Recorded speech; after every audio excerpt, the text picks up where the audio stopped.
Después del gran fracaso de Jesús en la sinagoga de Nazaret con los practicantes religiosos que se cerraron a su mensaje, Jesús entiende que no hay nada que se pueda hacer con ellos. Por eso no volverá a poner un pie en una sinagoga. Se ha dado cuenta de que el lugar del culto, el lugar religioso, es resistente a la acción del Espíritu. Por tal motivo, es innecesario perder tiempo en estos lugares con personas que por su adoctrinamiento han perdido capacidad de libertad interior y esto les impide adherirse a su mensaje. Entonces Jesús decide continuar su labor de enseñanza por las aldeas de alrededor. Es decir, Jesús hace un desplazamiento del centro representado en la sinagoga como institución central para dirigirse alrededor, esto es, a las periferias del pueblo.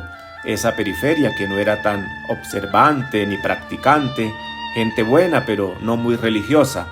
Ve allí quizá más posibilidades de apertura a su mensaje. Él se desplaza solo. De hecho, los discípulos no aparecen al lado de Jesús cuando éste deja la sinagoga y continúa su ministerio por las aldeas de alrededor. Quizá sus discípulos también siguen aferrados a los ideales del judaísmo tradicional, a esa idea de la superioridad de Israel que se les hace difícil acompañar a su maestro. Dijimos el domingo pasado que el golpe psicológico que recibió Jesús por este rechazo tuvo que ser realmente muy fuerte, pero esto no lo frustró. Él continuó enseñando. En este contexto, en estas condiciones, envía Jesús a la misión a los 12, ya que su ejemplo y su enseñanza no han hecho efecto en ellos. Intenta cambiar su mentalidad poniéndolos en contacto con gente de otros pueblos, llevando únicamente el mensaje de la solidaridad y fraternidad humanas. Así podrán experimentar la buena disposición de muchos y aprenderán a estimar al género humano, tantas veces despreciado por el exclusivismo judío. Convocó a los 12 y comenzó a enviarlos de 2 en 2. Jesús convoca a los 12. Los 12 representan el nuevo Israel, es decir, todos los discípulos de Jesús que son de origen judío. Para Jesús, el antiguo Israel ha pasado. El Israel institucional, exclusivista, nacionalista. Ahora, con el nuevo Israel, representado en los 12, Jesús quiere proponer el mensaje universalista del amor de Dios. Fíjense que Jesús los convoca y los envía, pero no les encarga proclamar lo que no han asimilado todavía.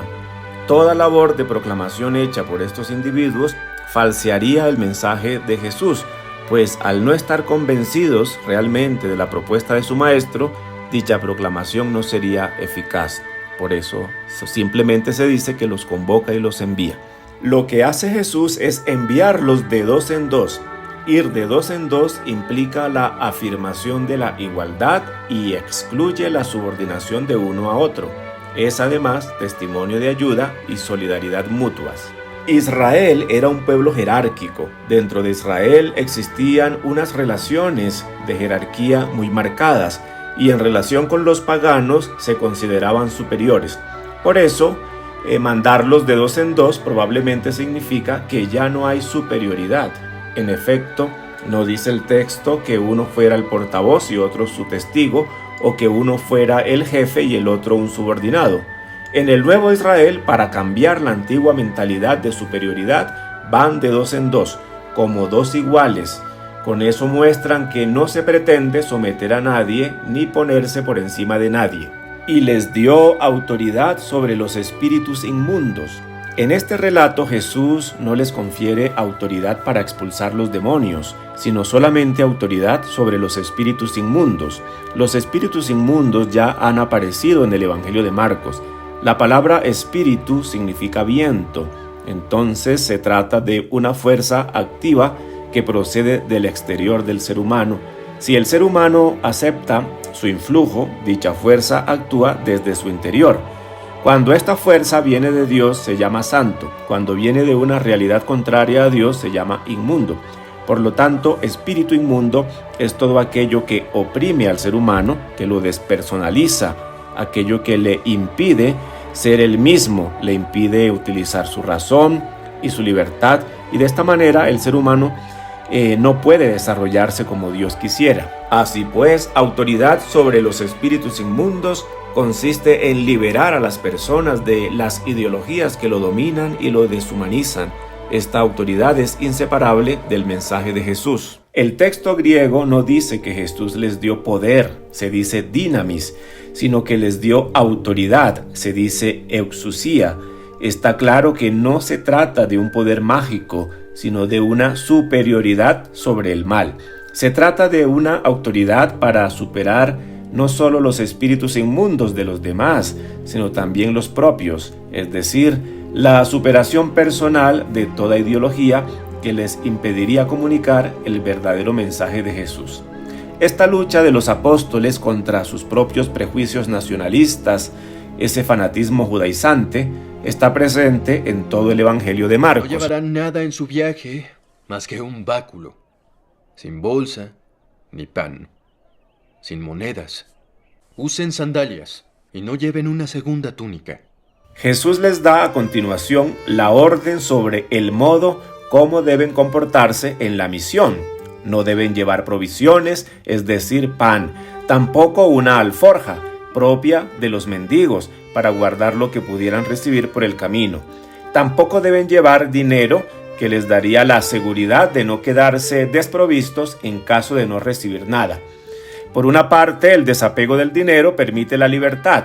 Por otra, la confianza en las personas es la traducción en la conducta del mensaje de la fraternidad. Es mucho más difícil confiar en las personas que confiar en Dios. Creer en Dios es relativamente fácil, pero creer en las personas es más complicado. Es la única vez que Jesús ordena algo a sus discípulos. Eso quiere decir que Jesús encuentra en ellos resistencia. Jesús los envía pues para que con su modo de proceder den un testimonio de igualdad entre los hombres. Por eso van de dos en dos. Al mismo tiempo, la carencia de provisiones y dinero debe mostrar a todos que esperan solidaridad humana y que confían en la gente, pero que no van a aprovecharse de la solidaridad ajena, pues no van a pedir limosna ni a aceptar nada para guardarlo. Es lo que significa llevar alforja.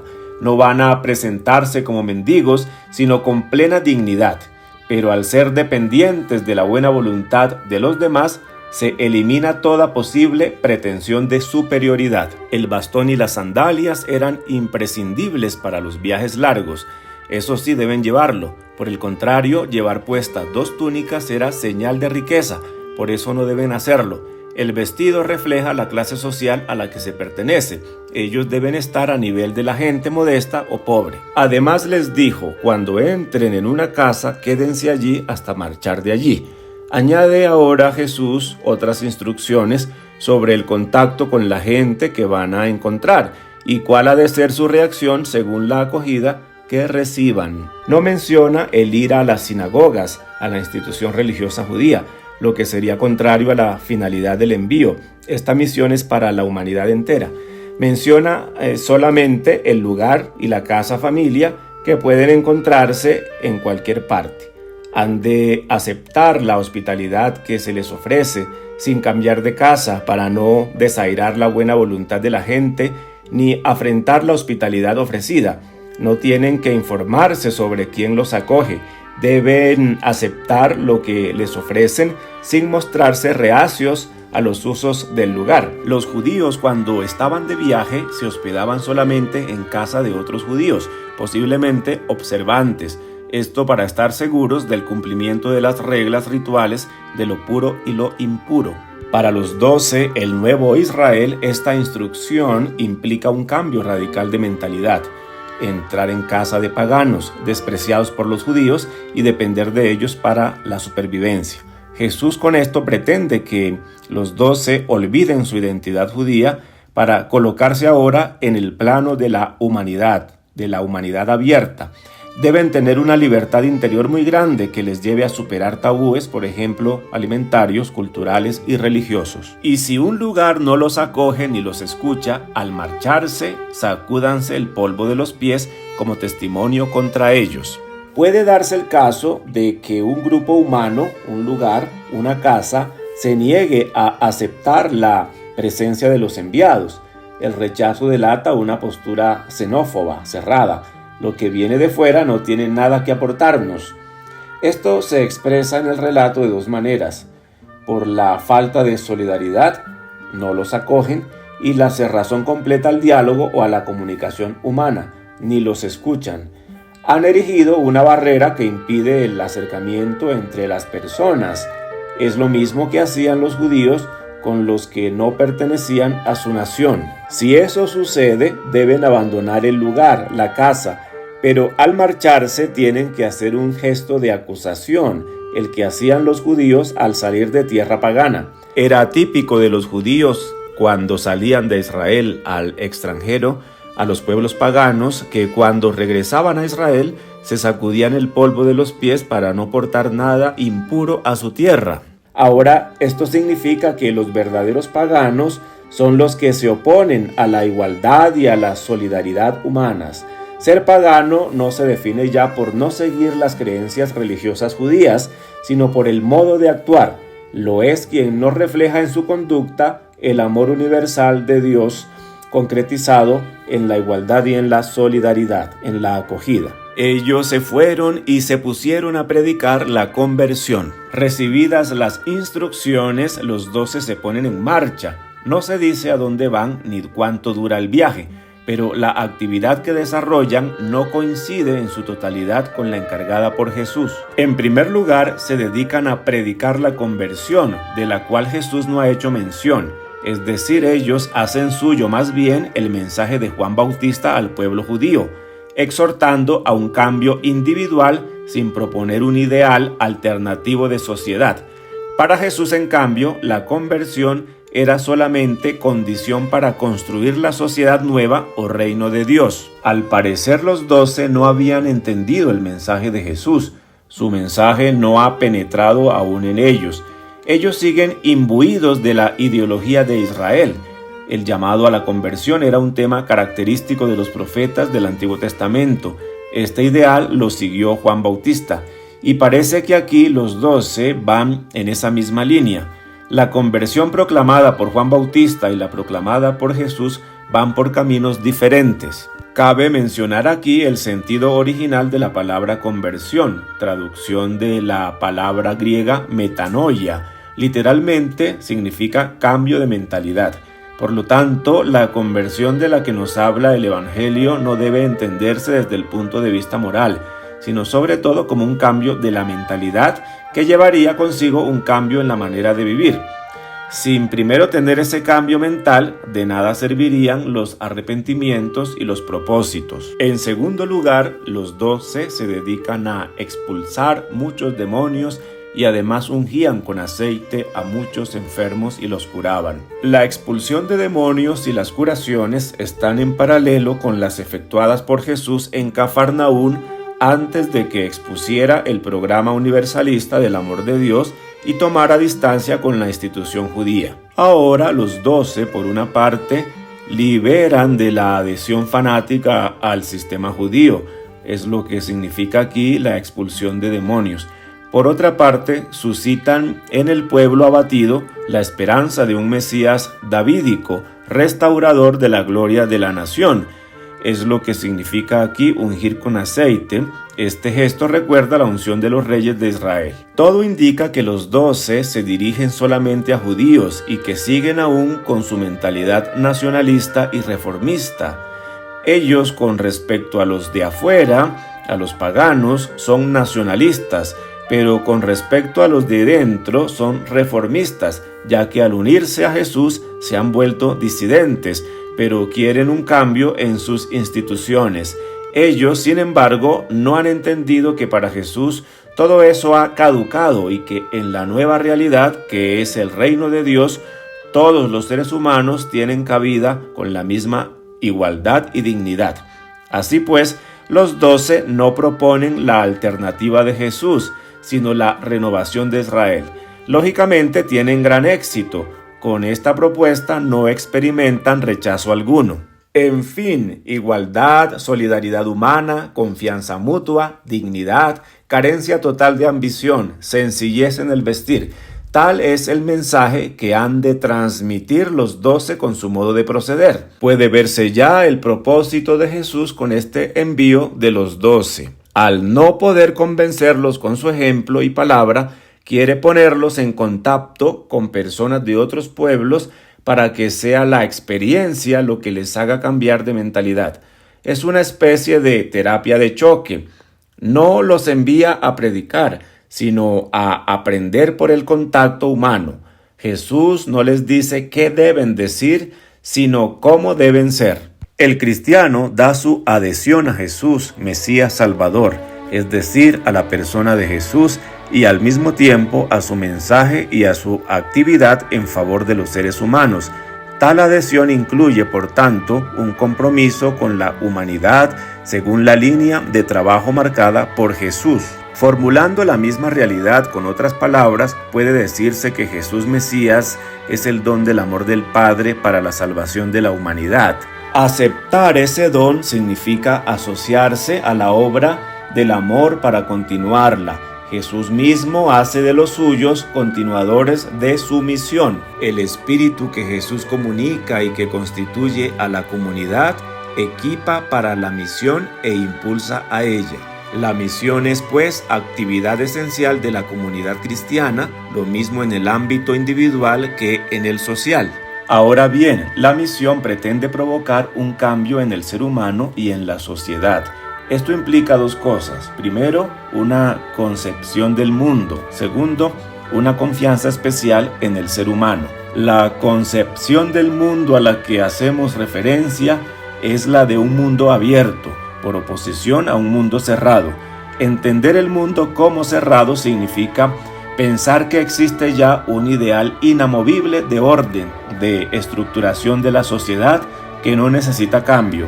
Es más, todo cambio se consideraría un atentado contra el orden ya establecido. Al contrario, se entiende el mundo como abierto cuando pensamos que no existe un orden definitivo. La meta de las aspiraciones humanas no solo no está alcanzada, sino que no se refleja en los ideales sociales conocidos. Por tal razón, mientras un orden determinado admita la desigualdad entre las personas, permita o disculpe situaciones de injusticia y ponga freno al desarrollo humano, no puede ser considerado como definitivo o inamovible. Por lo tanto, la misión debe propender no solo por apaciguar las injusticias del orden existente, sino en cambiar ese orden o sistema, sustituyéndolo por otro, donde las relaciones humanas excluyan la injusticia. Este nuevo orden Jesús lo llamaba el reino de Dios. En esta nueva realidad del reino de Dios, la confianza en las personas es central. Ya no está permitido mirar al otro con sospecha ni desde la superioridad o la exclusión. Lo propio de las relaciones humanas en el reino de Dios es la igualdad. Es por ello que en el relato de hoy Jesús busca que los 12 tengan un acercamiento sin prejuicios a diferentes pueblos para que logren superar esa mentalidad cerrada y de superioridad. Por lo tanto, Jesús quiere que los 12 hagan un cambio de mentalidad que consistiría en una conversión a una visión de relacionalidad, interdependencia, igualdad y solidaridad entre las personas. La misión busca sobre todo proclamar la buena noticia. Esto significa anunciar a la humanidad la existencia de una alternativa a la sociedad injusta existente. Esta alternativa se llama el reino de Dios. El anuncio de esta alternativa no puede hacerse, sin embargo, solamente con palabras. Quienes proclaman la buena noticia tienen que hacer visible con su estilo de vida las relaciones propias de una sociedad nueva. No se trata, por tanto, de un mensaje teórico, sino de la presentación de un estilo de vida.